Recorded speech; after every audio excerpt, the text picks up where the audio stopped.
One thing I wanted to start with here was the timing of this attack. It's exactly 1 year after the Belgian terror attacks when there were suicide bombings at the Brussels airport as well as the metro station. Do you read into that anything? Well, Scarlet, in this business, you never believe in coincidences, so it's highly likely that this individual sought to tie this attack to the 1-year anniversary. It fits a profile of raising higher news coverage to it, of associating this attack with what ISIS did on the European continent a year ago, and it fits that broader pattern of how ISIS individuals, radicalized, motivated, or enabled, use the word of your choice, are trying to string together attacks as part of a broader picture that each country within Europe is incredibly vulnerable from ISIS's perspective, and that gives them opportunities to strike. So far, we have not heard from officials on who is responsible for this attack. There hasn't really been any details on the attacker. Why do you think that is? Why is there no information or not too much information so far? And why hasn't anyone seemed to have claimed responsibility for it?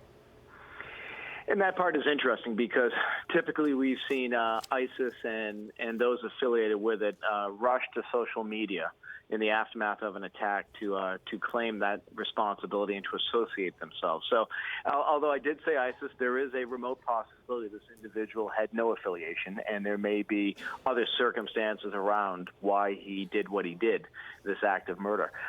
What we'll find out in the next couple of days is as Scotland Yard, Metropolitan Police continue the investigation, they'll be able to vacuum up information on this individual. They'll identify who he worked with. They'll go through his computers that he has, cell phones, any type of material that can point to, was he acting alone? Was there a broader group of individuals he was associated with? And then ultimately, what does that mean for potential future threats? Roger, President Trump here, as Scarlet just read coming into the segment, did release a statement saying that they're going to have the British government will have the full cooperation of the United States and the White House. I'm curious, what exactly does that look like? What does support from the U.S. look like in situations like this? Well, Oliver, U.S.-British counterterrorism cooperation is incredibly solid. It's very high. There's very few things we don't share between us, both from the intelligence community and law enforcement.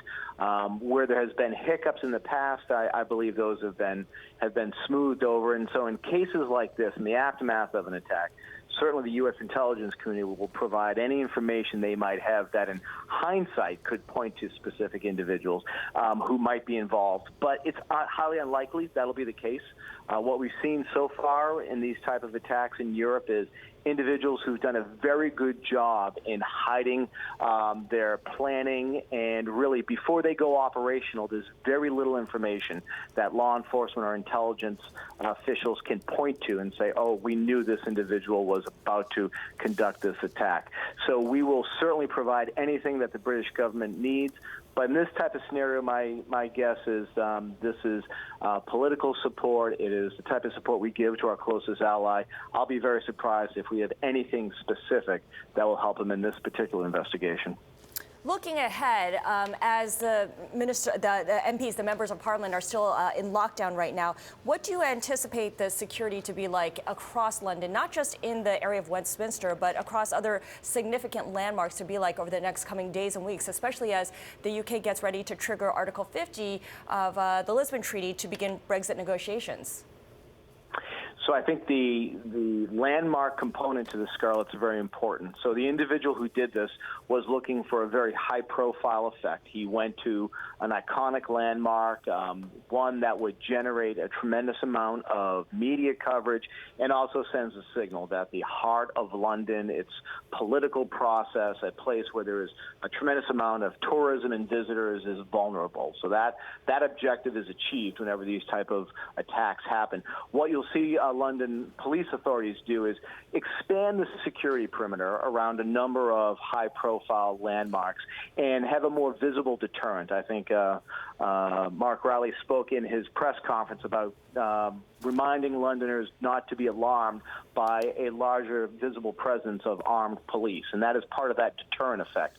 We see that all the time in New York, for example, in the aftermath of attacks overseas, when there is concern domestically, that visible deterrent presence is then put out. So I do think you're going to see a lot more of that in London, and certainly other European capitals are going to be watching this very closely and see if there's anything that they can learn from it and change their security posture as well.